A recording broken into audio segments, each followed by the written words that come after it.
What's up, mediums? Welcome to the Writer's Journey, the show where we are on a journey together to learn more about writing. So thank you for joining us. Tonight, we are just kicking back and having fun. This is the opener of season 2. We did a whole year, Kalene. How does that feel? A whole year of the writing. If I had pom-poms, I would shake them. This is me shaking pom-poms. Shake a pom-pom, shake a pom-pom-pom.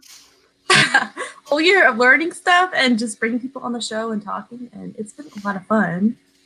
And Walt's so many topics, my brain explodes sometimes when I think about it.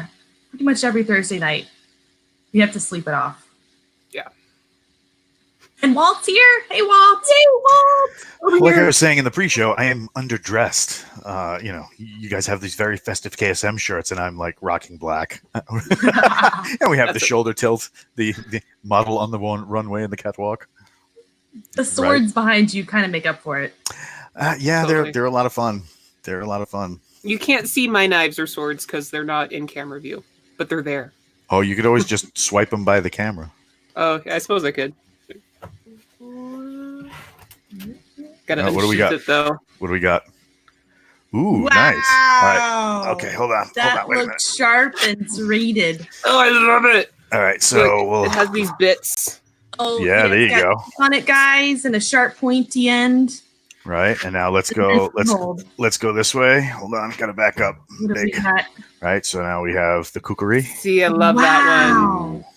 I need that one in my life. Mm-hmm. Yep. That one reminds me of the Donk's knife from Galaxy's Edge. Oh, the Kakari knife? Yes, that knife. What else do I have in reach? Art of today says that's a scary knife. Right. Kukri is a cool knife because it's got a great history. It's the traditional knife used by the Gurkha regiment from Nepal. They're kind of like an ad hoc regiment for the British military. And those guys are absolutely nuts. In World War II, when they were standing up the Gurkha regiments, they said, look, guys, we have this really great idea. We're going to fly planes over the battlefield, and we're going to jump out and attack the enemy. And the Gurkhas were like, oh, yeah, blah, blah, blah.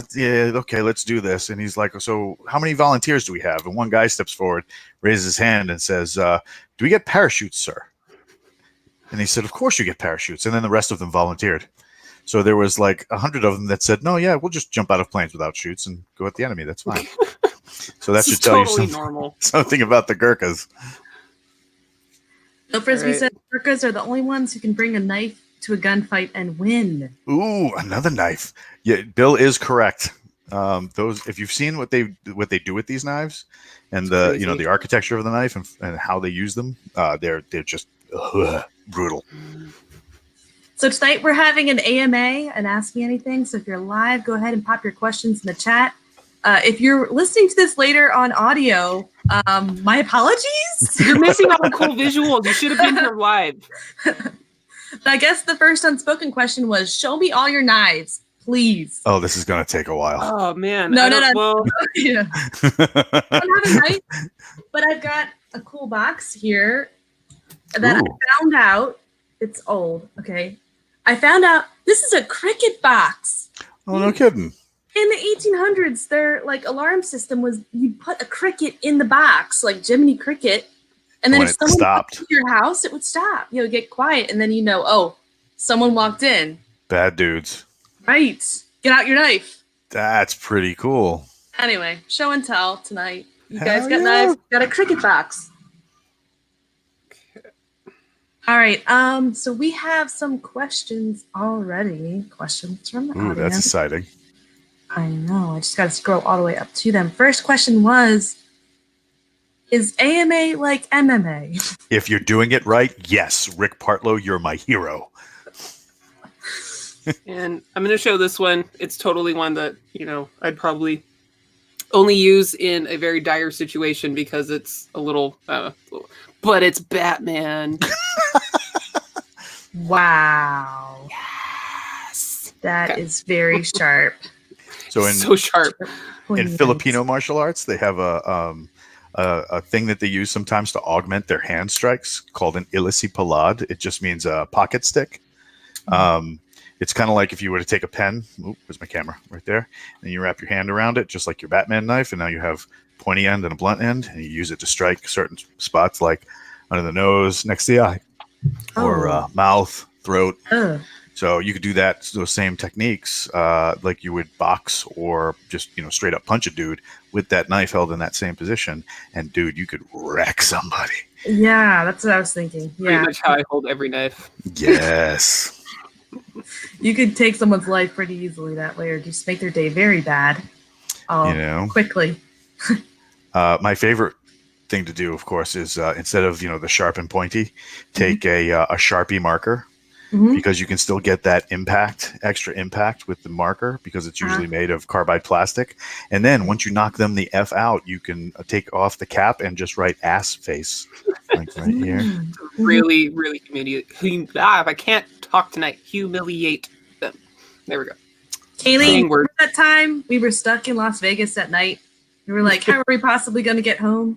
Yes. And Scott was there, and he said, well, at least you don't have a knife stuck in your throat. And I thought, wow, that is so true. And doesn't that put your troubles in perspective? Like, it did. We had such a better time. We're just like, you know what? Let's just keep getting lost. We'll wander that way, and we'll wander this way. Life can be bad, but it's not as bad as, like, you've got air, you've got breath. Your blood is where it belongs, inside yourself. Like, these are good things. So we got some cool questions popping up in the chat. Sorry, I totally distracted everything from the question. How much sugar does it take to fuel a rocket to reach the moon? As much as the story requires. And wadium. Is that a question for the hosts? Yes, we're going straight through all the questions. Lauren, how is the space opera anthology doing? It is published. It is up. It's beautiful.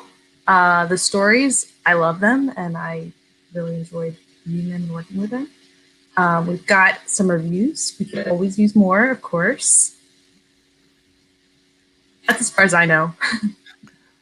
Josh just, I think, answered that sugar question. 3 tablespoons, apparently, which is not nearly as I was going to say 10 million gallons. But. The boss has spoken. Seems a little low. Here's a question I like a lot. Rita Snow asks, what's the KSM writing challenge? Ooh, yes. This is the ultimate, the first annual, the very first Keystroke Rebo! Should I do a share screen and show them what it is? Do it. Okay. It's just like the Iditarod, only with words. Is it going? You're challenging... Can you see? No. No? I see you. Oh, you see me? Wait. It's just like you challenge yourself, and all the other people that are in, the writing challenge help push you to do better, because you can see what they've done every day. There's a top leader for most word counts, but you put in how many words you feel you can do for that day. So, crazy people, Rick Partlow with his 100,000 words. I went something a little more reasonable with 30,000. But yeah, no, it's cool. It's fun, and it's a nice community thing to do. Yeah, so it automatically calculates where you're at as far as your writing goals are. You set the goal up at the top. Rick Partlow, he's got 100,000 words for this month, and it calculates that he needs to do 3,276 daily, which, if you're writing full time and you're getting in the flow, that's actually it's not too bad. Doable, yeah. And he did 5,000 words the first day, so it recalculates how many words you'll need for the following days. So if you, Lauren over here, 10,000 words, she needs to where to go? Or Paul Summerhay, 10,000. Oh, there it is. Needs 286 words a day. She didn't get any January 1st, but she got 1,701 on January 2nd. So it recalculated what she'll need. So, which is a measly 286. So if I'm doing well, I might change my goal. Yeah. If you overshoot your goal, give yourself more goal. Right. And then it recalculates what. And the cool thing, Josh made it so this left hand thing with the days on it, it stays locked in. So even though we have to scroll to get to our name, we don't lose those days. So we know exactly what day is what when you're on your day. Right. And it's good accountability. If you're someone who needs to have other people support you and encourage you or challenge you, this is a good way to do it. If you're someone who just likes competition and that's what inspires you, then that's there. If you're someone who doesn't need all that, you don't need other people holding you accountable, but you just want to have a place where you can log your own words, then this is one way to do it. So I'm glad Josh has us doing it. There we go. Very cool. So it's not too late to join if you want to go ahead and do that. Just go to our Facebook group and join. Join us. Come to the dark side. What other questions do you have? Lauren, do the Walt voice, please. Come to the dark side. I'm just glad they said Walt, don't do the Lauren voice. Walt, could you please do the Lauren voice? No, that's not going to happen. I don't think I can get I don't think I can get my voice to do that. You could do my British voice. We could do all sorts of voices. It's true. Creepy, I don't know, wraith person. At any moment, if somebody busts out with the Gollum, just make sure I'm not drinking coffee so it doesn't shoot out my nose on air. I played Gollum in, what grade was I in? I was in 8th grade. I played Gollum. So you have the Gollum voice? I don't, maybe. That's been a long time ago. Let's see, what was... My precious. All right, we have such an active chat saying all kinds of things that it's hard for me to find a question. Okay, I'll help you search. Comments. Underdressed, don't stand up, Walt, please don't. Bill, you're my inspiration. There'll be no standing up. Although, no, we have pants. It's fine. What's in the box? There is potpourri in the box, not a cricket. Sorry. Oh, hey, the Mulan cricket thing. That was a true thing then. Except they had it in English. Yeah, it is a true thing. Yep, true thing. Apparently, my great-grandmother used to collect cricket boxes. We have a couple of them around the house, and we didn't know what they were. Just had potpourri in them, and now we know. All right, Bill Frisbee, he goes back to fighting, and he asks, which Asian fighting style likes to wrap their hands with cloth, then broken glass and glue? So would one of you ladies like to handle that one, or you want me to take it? Dude, you're going to have to take all of that. So there's an old Thai fighting style. It's called Krabi Krabong. Krabi means sword. Krabong means spear. And it was the predecessor to modern Muay Thai, which is a boxing style, also known as the science of 8 limbs. There were rumors at one point that they would wrap their hands in rope, knotted at the knuckles, to produce pretty nasty wounds. And then at some point they would dip their hands in resin and then use broken glass along the knots to produce a more bloody fight. But some people have done some research, and it's more truthfully attributed to a style called Bakator, which is, I believe, Cambodian, Laotian, along the same lines. But they've been known to use that as well.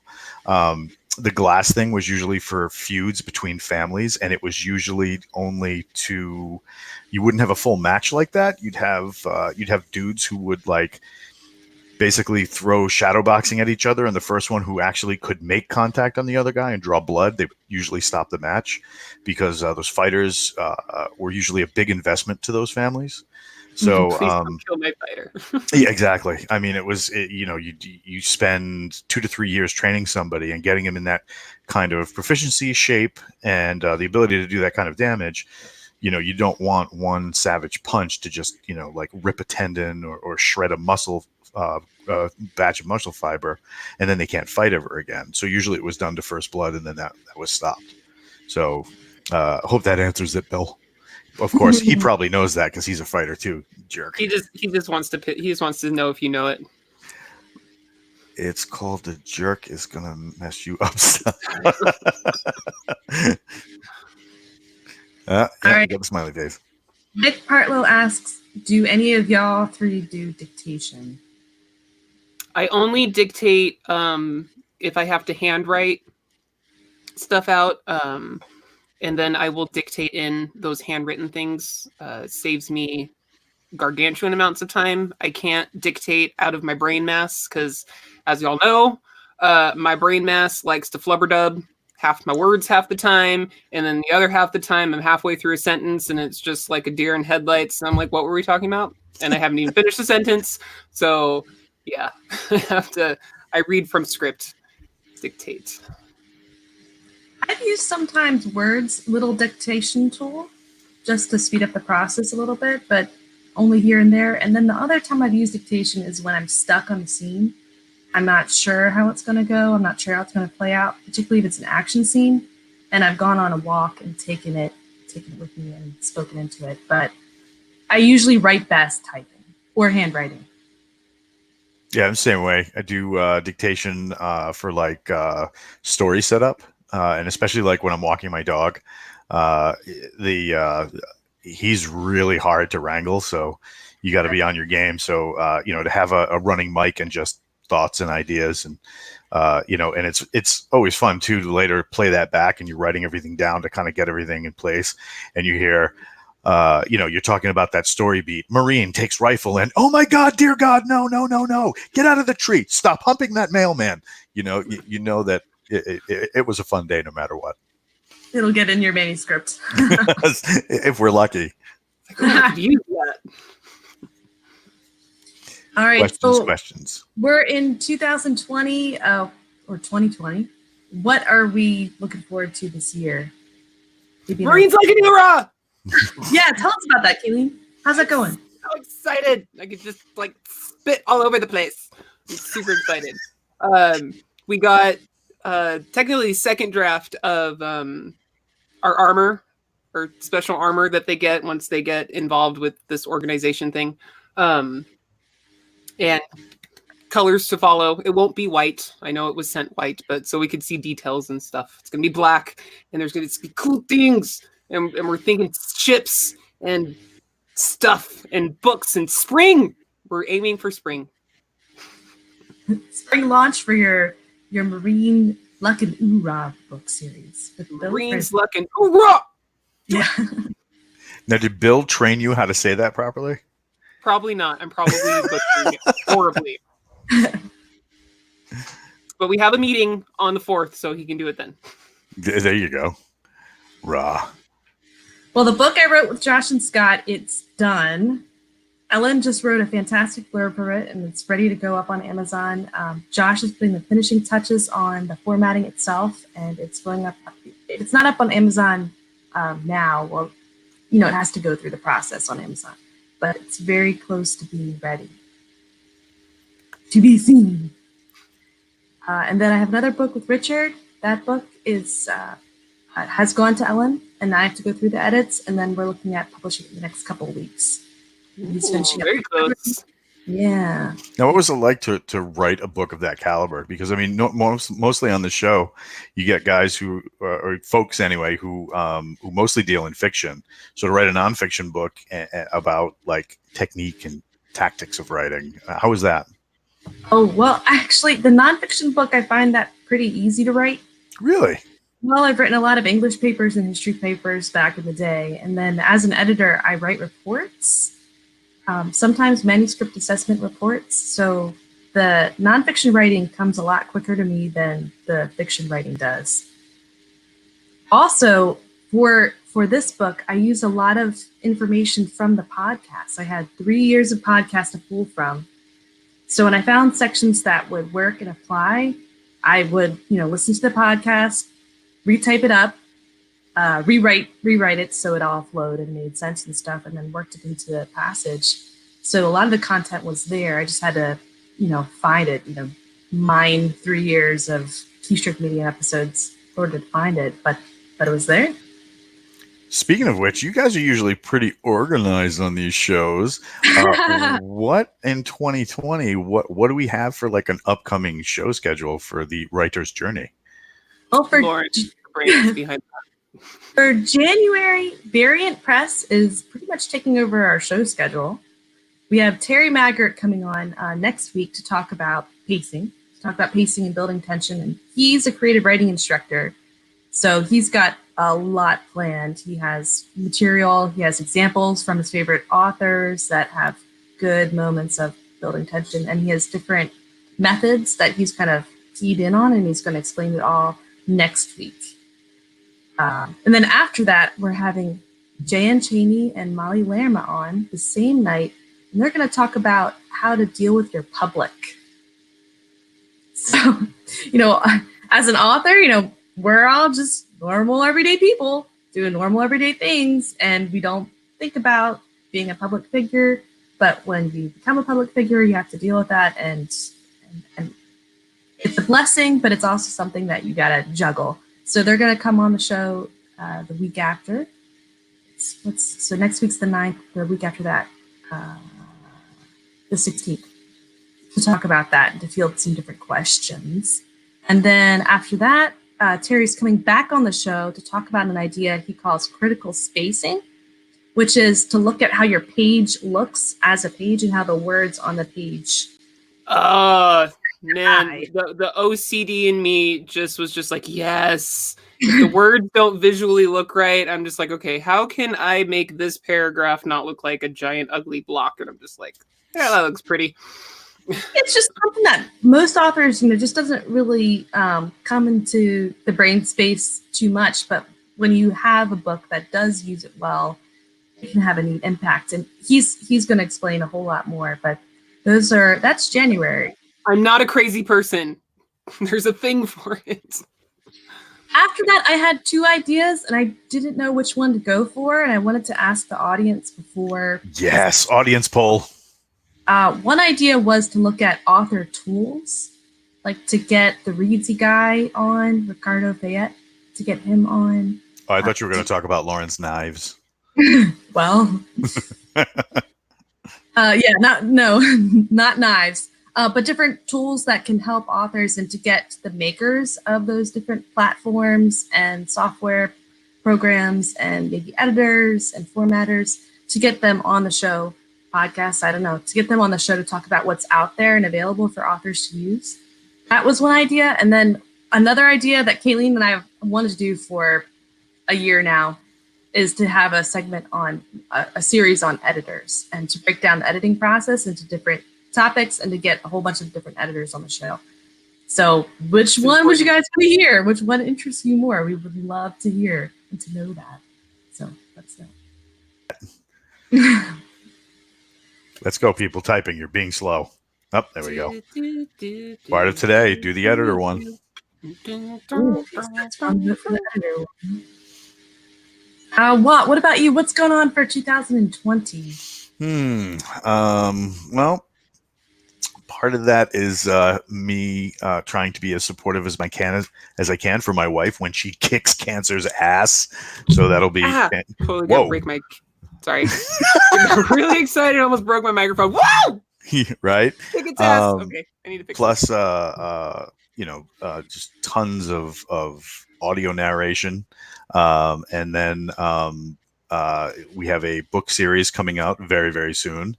For those who want to get a little sample, there might have been somebody who wandered in and around an audio thing for us and did a short story by the name of The Lioness, as read by the indomitable Kalene Williams. So if anybody wants to hear that, shoot me a line. I will definitely pop a link, and I think I can put it in the YouTube chat, although it won't be clickable. You'll have to copy and paste. But yeah, so I mean, lots of stuff in the fire. Plus, I have my Hazard Studio, which is my illustration and RPG business. Lots of kung fu constantly, because you can't spell fun without kung fu or something like that. So yeah, just live every day like live every day like you were happy it was yesterday. It's all good. And something coming up for Keystroke Medium, something new? Well, so I bugged Josh, and by bugged I mean I put listening devices in his phone like any good scout would, and I had the evidence he doesn't want anybody to hear. No, I'm not selling it. In fact, I used it to leverage a new show for Keystroke Medium. It's called Coffee and Concepts, and what we're going to do is we're going to do a morning show. Something kind of get people's creative juices flowing. In the beginning, it'll just be me in a room on a mic talking to myself, and anybody who wants to listen and throw comments into the chat. Our first show is tentatively scheduled to be character flaws and the folks that love them, because everybody knows that. I mean, they're so Josh is in the chat saying stuff like, if you ever tell, I'll deny. So everybody knows that the character that never loses, that does everything right the first time, that's just wish fulfillment on the part of the author, and they're not telling a story that we can relate to. So the first show is going to be about those character flaws that make people interesting, especially in Coffee and Concepts with Walt. I'm in. Thank you, Mr. Slater, sir. But I mean, look at those character flaws in some of our favorite characters in media. You had going all the way back to Captain. Is it Ahab? Oh God, who's the guy on Moby Dick? Captain Ahab, yeah. Right. So he couldn't let that one encounter go, and it drove and fueled his desire for vengeance on a creature that he was transferring human emotion to. Mm-hmm.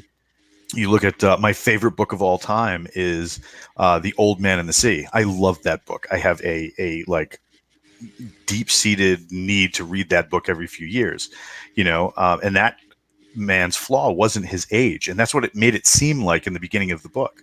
Mm-hmm. But as you read the book and get deeper into it, you see that his flaw was also part of his passion. So you can even transfer this to popular media today. You look at characters like Superman, mm-hmm. and he's so indestructible, but his one fatal flaw that is exploited time after time after time is that he cares, and he has hope.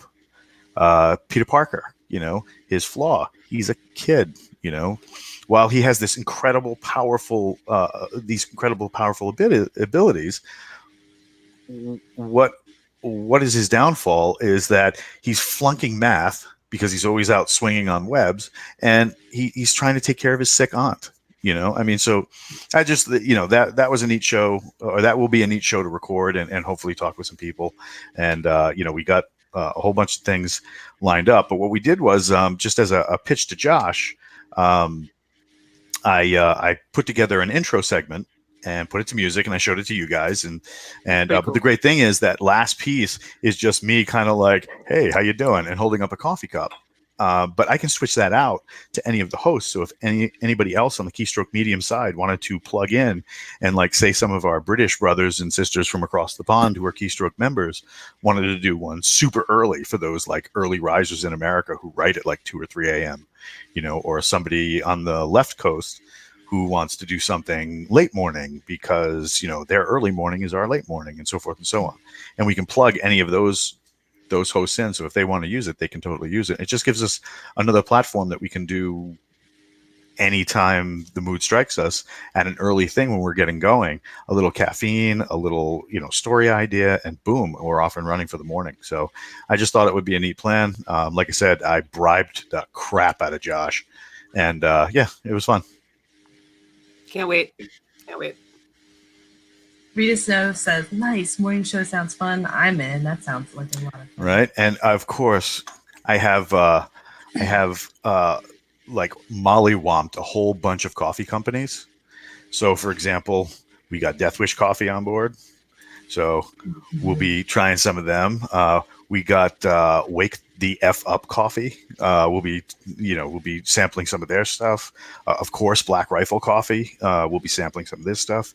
Landshark, which is a new coffee company we just found. I tried to sell Ellen on the idea, but she didn't like it because a lot of them are light roasts, and she drinks coffee for the taste, not for the caffeine. So she's a dark roast girl.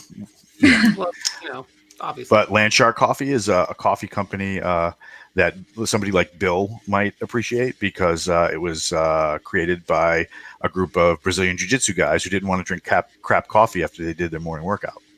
So who does? Come on. Right? Or as one would say, getting mauled after they've gotten mauled. Well, it depends. Depends on the kind of jiu-jitsu you're doing and whether or not you're using knives. Well, speaking of Jay. Joaquim! What's up, brother? Yeah. Walt, maybe you should read this. Should I read it in my Brazilian accent? Of course. Absolutely not. Idea for a topic. Naming characters. Last night I spent almost half of my break time here at work trying to decide 3 names, 2 for mages, and a name for a deity that is supposed to be the god of war. If you have problems with names, you call me right away, bro. Got you hooked up. There you go. Problem solved. Call Walt. There you go. What do you look for in a good name? Or what do you try to avoid in a bad name? Me? Mm-hmm. Anybody? Well, one of the big problems that you see a lot of times in especially in fantasy fiction, everybody loves that little apostrophe. They'll throw like 3-4 apostrophes into one word, and it's like, dude, look at the amount of names that we have across the planet, and there's only like 2 cultures that even would think of putting an apostrophe in there. Why are you apostrophating every 4th page? Mm-hmm. I think names should be believable. I think they should have some semblance of relativity back to names that we're already comfortable with. If you're going to use a name, make sure, and it's strange, make sure you have a way for the reader to pronounce it in a way that makes sense to them, so that in their head, so that you don't want that name to turn into a kickstand. You're riding your bike as a 12-year-old and you had that Huffy with the cool BMX stuff and you left the stupid kickstand down. You go to do that jump, the kickstand plants into the dirt, and then you go flying over the handlebars. That's what a really complicated name does for somebody when they're reading. Right. Exactly. So if names like that, and I'm just like, Abba, Duff did it. You are now Abba. Anytime I see that. Right. It's every time that name pops up, it jolts the reader out of the book. And for people, that's reason enough to put the book down. Absolutely. And there's usually a couple of tricks that you can use to kind of get around that. But I mean, even things like a pronunciation guide in the front of the book. I mean, if you look at some of the most difficult names that you can encounter, a lot of time come from pre-recorded history, stuff where things weren't written down with phonetic style alphabets more so than they were by hieroglyphic style alphabets. Those names and things have a tendency to be more difficult because they were taught by voice. They weren't taught by reading. So for example, I love Aztec names. I love the way they sound. I love the way they roll off the tongue. But if you look at them, it looks like some poor guy vomited a bunch of letters onto a page and it dried like that. For example, one of my favorite weapons that the Aztec used to use basically looks like a cricket bat that they slit both sides. They take obsidian razor blades and they use this glue. I won't tell you what it's made of because it's gross. And they glued these razor blades in. So basically this was like a cricket bat with a sharp edge along both sides. Mm-hmm. Now, when you look at the name and the way it's written, you're like Maxawatsi, and then there's a big long L sound at the end. But if you hear it pronounced by somebody who speaks the language, the actual way to pronounce it is Makuidl. But if you look at the way it's written, it's so difficult in the way that it's because you had somebody who had to transliterate that from a pictograph. So or another word in that in that particular language, one of their main gods was a giant feathered serpent. It was like the size of a football field, looked like an Asian dragon with these beautiful parrot wings, right? So the name, I think, translates indirectly to like rainbow serpent or something like that. But it was it's called a Quetzalcoatl. Oh, right. Yeah, it's a nice and sounding word, right? It's a really cool sounding word. But when you see it spelled out, it's like blah, blah, blah, blah, blah, blah, all over the page, you know. But if you have some sort of pronunciation guide in the front of a book, or a glossary of terms that will help the reader so that they're not hitting those names as an action break. I mean, even if you look at like popular culture, look at something like Star Wars. Star Wars names were mostly Finnish in origin, that they just kind of shaved the serial numbers off the back to make them a little easier to sound for an American audience. You know, Han Solo, you know, Han was just an abbreviation of Hans. You know, I mean, just it's simple things like that. I mean, just made things a lot easier and more pronounceable and recognizable on the back end for the reader. When you start overcomplicating things and like putting these 3-day long names with hyphens, apostrophes, there's, you know, a picture of a chicken running. It takes you out of the action because your brain is spending so much processing power on trying to get that name right in your head versus trying to process the story that's going on around it. So you want a name that fits the character, but also one that the reader's immediately going to be able to know, immediately be able to pronounce in their head or out loud, and then move on with the rest of the story. You see this a lot too, like in Japanese, when people write stories about Japan. Japanese pronunciations aren't difficult; they're just tricky because there's certain sounds that we have that when you look at it on the page, it sounds like one thing, but because you're not understanding the phonetics of how the Japanese use those sounds, it actually is another. There's a great, like, especially if you got kids, there's a great story called Usagi Yojimbo. It's the story of the bunny rabbit bodyguard. And everything's told through anthropomorphism. So all the characters are animals that act like humans. But a lot of the characters in it have names that correspond to actual Japanese heroes. So like one of the bodyguards in the story is a giant rhinoceros who's had his front horn cut off in a sword duel. But he's named after a very famous Japanese swordsman. So, but his name is Gonosuke. But when you look at it, an American person looking at that word might pronounce it Gonosuke. But I mean, whatever. Yeah, I mean, if it helps you get through it. Yeah. But what they do is when they're telling the story, when the author Stan Sakai is telling the story, he often just calls him Gon. You know, and once again, there's a trick for an American audience who might find that name tricky, might stumble over it while they're reading and taking them out of the action. So they're not looking at the cool artwork. They're not looking at the fact that every time Gonosuke kills a tabby cat ninja, I can't make this up. It's awesome. Their spirits like float out of the body and like little angry ghosts and stuff like that. So yeah, having a name that you can applies to a wider audience and adheres to and enhances a story versus becomes an action break, I think is the way to go. And I do want to add one of the tricks that I do is the syllables of the name. I think, yeah. So my name is Kalene. You know, Lauren is Lore, and Walt is Walt. You know, once you're getting above 2 syllables, then you're getting into the complicated territory.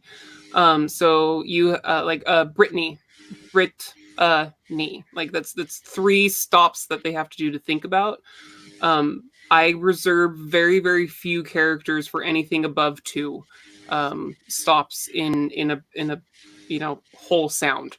So definitely think about the names in whole sounds. Might make it easier. I mean, short names are easier to read, easier to remember. So right on. Lauren, what do you think? I think that Kronos, who also has a last name that's quite long, he asked a very good question about a topic that we already touched on. But Kronos says, "Hey keystrokers, KeyStroRimo is the best thing to get us to write. How's it working out for you folks?" You were talking about this earlier. It's a really cool chart.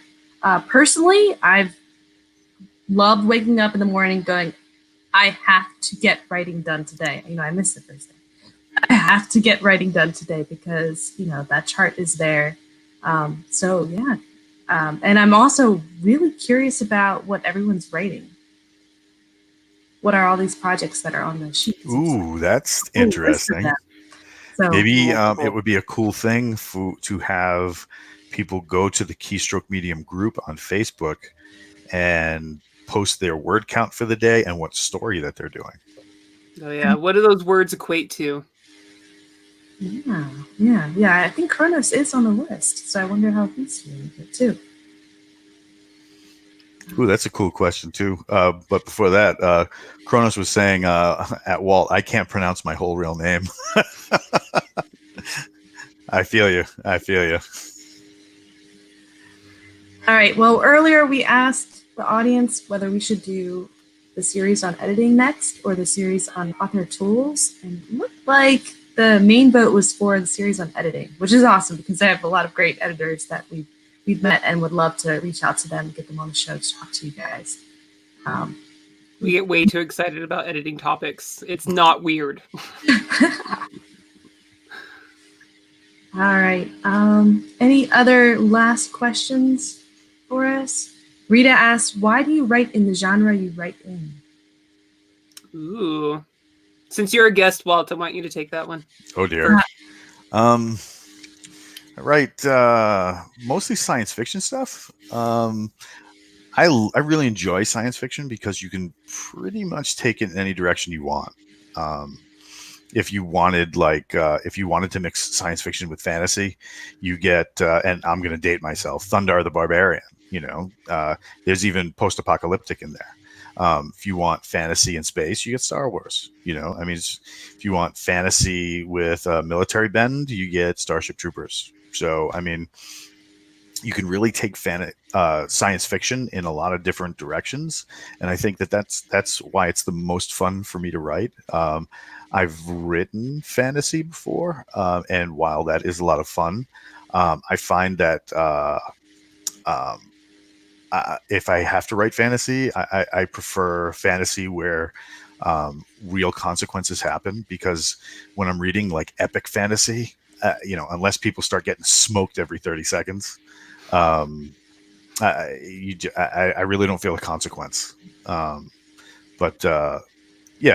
Science fiction I think is the most fun for me, just because of the potential, and also the potential to get in trouble, because if there's no science in your science fiction, they will come for you. If you don't write it, they will come. How about you, Kalene? I've actually been getting more into science fiction than I ever thought I would.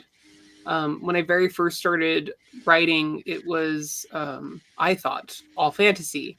While I love fantasy, I love the superpowers, the wizards and the dragons and the long journeys. A lot of my stories I've been finding are just naturally gratiating towards space. They're gratiating towards technologies.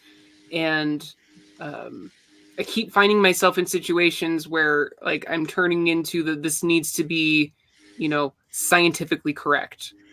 So in Marines like in Ura, actually, I was really excited. No, you're over here. I was really excited, Lauren, because you had a question about whether or not the blood and the bits of armor and stuff could be floating out into the vacuum because they're already in vacuum. And the answer is yes. Because it's, in my mind, it's basically like they threw the ball into the air. Like you wouldn't question them throwing the ball into the air, so it's floating out into the vacuum. But and I was learning things like how blood operates when it's in vacuum. It steams before it freezes, which is cool. Flames go out like a match, so so I learn all these cool new things because it makes me have to research them. In fantasy, I can make up all those rules. The rules only make sense when I make sure they make sense. But in science fiction, there's already a ground for that science, for the way the world and things are actually operating. We're amplifying the potential and the possibility of those understandings. And then so I get to dig in and understand the roots of all of that. And I think that is the main reason why I keep going more towards science fiction. And right now I'm like all hands in on a military sci-fi, and like that's a whole other freaking ball of wax and so many things. I'm like this like tiny little pretend Marine jumping around, following Frisbee. I'm like, so would they do this thing? And he's like, no. And then, it's like, well, would they do this? And he's like, that's fantastic. And I'm like, fucking nailed it. So, do you know if they have a Marine Reserve component anywhere in your state? They must. Maybe. So There's some military outpost thing just down the street over here. Really? Their freaking jets and shit are always like, oh, story time. Holy shit. Okay, so a few years ago, maybe like 4 or 5 years ago, we're out in my backyard and we're just enjoying the day. I'm just like, oh, Willow's running around with the dog, and she was maybe like 3 or 4 at the time. And we just suddenly hear the freaking helicopter. We're like, gosh, that sounds awfully close.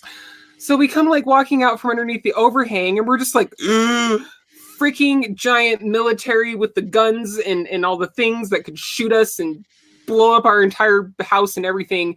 Is like, I could see the whites of his fucking eyes. That's how close he was hovering down into our yard. And he's just sitting there, and he's just like, what's going on? I'm just gonna sit here hovering, and we're just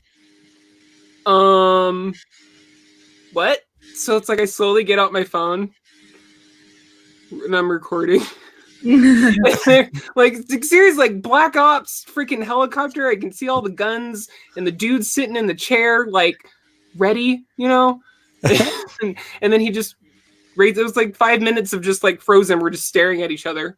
And there's trees, like I'm surrounded in trees. So it's like he was almost touching our roof just like to get in there, right? They were probably doing a demo or something, but why the frack they wanted to do it in the middle of, suburbia, I don't know, is staring at us and my daughter. And she's just like, oh, that's cool. And I'm just like, that's not cool. They could like think we're terrorists and shoot us right now. And then I'm trying to think, what was I looking up for that thing I was writing? Oh God. So yeah, no, but that was fun. Anyway. That gives you a little taste of what life will be like when there's flying cars. Yeah. Oh God, I don't even want to think. People in my state can't drive on the road, and you want them to fly in the air? It's gonna be a thing. But what I was going to say about the if there's a Marine component or a military component close by, you can talk to their Office of Public Affairs. Tell them you're an author that is writing in military genres. And they will take you in for the full press pass and let you go experience all the cool things. Nice. Yeah, they're like a 5-minute drive down from where I know this because their jets are always. When we're offline later, let me know what town is close to that, and I'll find out for you. We can make this happen. You'll be shooting machine guns by the end of February. Ooh. I like that. That would be fun. All right, and the repeated answer we keep getting from authors on the show: why do you write in the genre you write in? You write for the love, right? You write something that gets you excited. You write something that, like, the ideas are sparking. Maybe it's what's keeping you up at night. For me, I like good romances. I like to see the characters evolve and change, and I like to read romances. Cannot write them. Would rather blow shit up. And well, they can be fun. You can have adventure. You could just set the romance where things are blowing up. And, well, you guys could team up, and you could totally do a Mr. and Mrs. Smith book. That'd be fun. All the romance and mayhem, all between cover to cover. Oh my God, I'm getting all tingles. So for your authors out there, think about what it is that gets you excited. Write that. What is it you love? Guy Anthony DeMarco. He's like, I write to pay bills. Hell yeah. Right. There we go. Well, yeah. Here's the secret answer. Also the leader right now on the Keystroke chart. Oh, he's a machine. Yeah, did he do like 10,000 words one day? Oh, it was brutal. I'm feeling so underwhelming right now. I got 100 words today, but I am proud of those words because I had the day job, and this is the second week the tiny me has been out of school, and I at least got 100 in there. All right, any last final questions for us? Okay, before final questions, I am going to do the show sponsor that we totally forgot to do at the middle of the show. Oops. All right. So tonight, this episode is brought to you by Echoes of Valor by Josh Hayes, narrated by Mark Veeder. The truth is out there. In the aftermath of the Stonemaier disaster, Special Agent Jackson Fisher is determined to uncover truth behind the failed mission and bring those responsible to justice. The growing pressure to close the case has everyone on edge, and Fisher is desperate for more evidence. As Corporal Alan Sheridan struggles to face his demons from Stonemaier, he must also prove himself to his new teammates.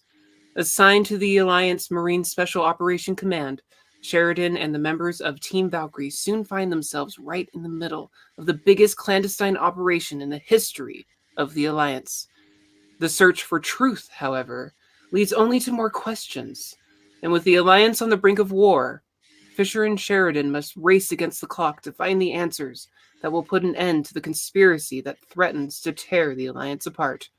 Echoes of Valor is an action-packed story of bravery, determination, and the will to win at all costs.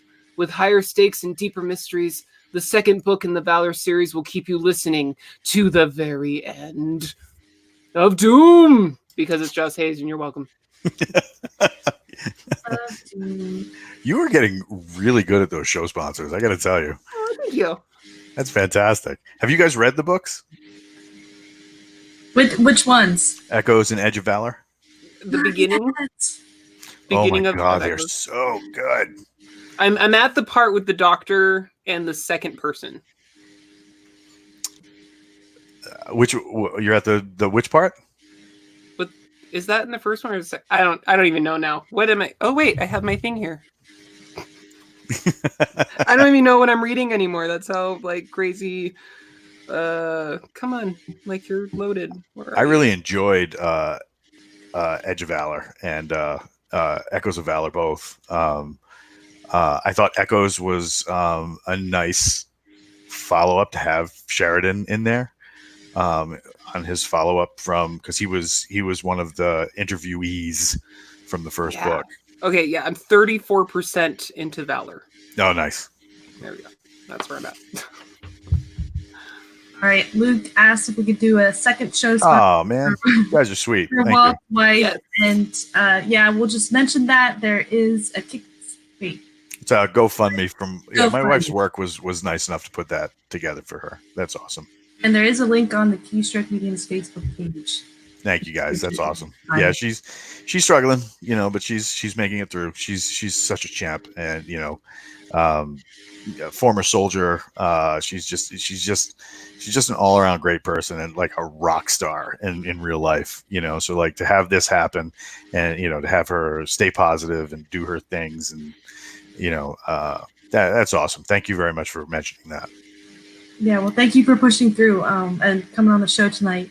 Oh, right on. Right on. Yeah, I had to trundle my way to Boston, so I couldn't, go to work tonight on like half an hour sleep. So I was like, if you guys need me on Keystroke Medium, I'll still be there. So he stayed up for us, guys. Yes. And Walt, if you could. Well, I think the how are we labeling that? Is it VIP? It is the TWJ VIP of the XYZ of the NBG.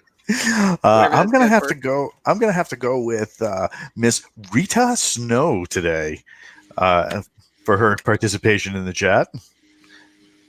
So Rita, go ahead and Facebook message me, and I will get this sticker off to you. Right on. Congratulations, Rita! You have won a Keystroke Medium sticker. That's all I got. Cheers. All right. Was there any last minute questions that you wanted us to finagle? Unless Walt absolutely needs to be gone right at this very second. Nope. Hit it. I am at your service. What do you got? Guys, I know. Sometimes they come through slowly and Yeah, Bart of today said he's asked like 19 questions. Okay, I'm gonna scroll way up here. Let's see. We've got Shadow talking. I know both talking. both he and Rita Snow both agree that OG Venom has to be Eddie Brock. So if you're a Marvel fan, you know what that means. Did you find any, Kalene? Well, I had the pop-out chat open, and then it's not updating anymore. So now I'm going to the other chat that's in here. Doop-a-doop-boo. Oh, Bart of today wants to know there's a naming tool in Scrivener. I did not know that. Bart of today wants to know if he can be on my show. Hit me up. Send me a link. As long as you're up early. And I think you're on East Coast too, so we're on the same time zone. So we'll talk. All right. Let's see. They don't. Thanks everyone for joining us. Oh yeah. So I suppose I should close out the show because I'm scrolling and they don't go all the way up on the StreamYard commenty thingies. It stops after a certain amount, which is sad. So all of you in the live chat, thank you so much for joining us. Walt, thank you for coming to our rescue. And Thanks being for on the show. having me on. I always enjoy. You guys are the best. Absolutely the best. So why don't you tell our peeps and our listeners and our viewers where they can find you, hopefully not stalk you, only in nice ways. No, if they want to stalk me, that's fine. Just keep in mind, we are an armed household, and the dog needs training. So, so if you want to find me on the internet, you can go to hazardstudio.net. Any way to find me, you can find me through there. Plus, there's lots of stuff on there, like links to all the gaming stuff we do, some of the fiction stuff we do. Of course, we have the links to the amazing Kalene Williams, who narrated The Lioness, which is the prequel story to our trilogy coming out. So yeah, stalk me on hazardstudio.net. And if you don't want to find me there, you can always track me down through by going to the Keystroke Medium Facebook group and doing something like, "Hey, Walt," and I'll probably see it and be like, "Oh my God, they like me," and I'll respond right away because I think nobody likes me. So, oh, stop! You are amazing. You're amazing people. You can just do this to your face because you're awesome. Grazie, signorina. All right. Well, and your illustrations. Okay. Oh, same place. Same place. All right. You heard it here. You heard it probably the 72nd time, but it was first here. Always.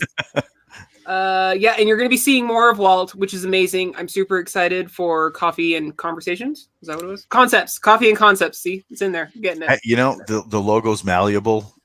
We can move letters around. Totally cool. Yeah. All right. Thank you so much for Lauren Moore. I am Kalene Williams. Thank you for joining us on your writer's journey. Be sure to check us out next time. But first, make sure you hit the bell, the subscribe button, so you can always know we're going to have more shows going on. And if you're listening to audio, come check us out live. We have live chat going on. We try to catch as many questions as we can. And we love chatting with you guys, hanging out. All right. So be sure to come back next week. We're talking about reading, writing, and everything in between right here on Keystroke Mediums, The Writer's Journey. Good night, you guys.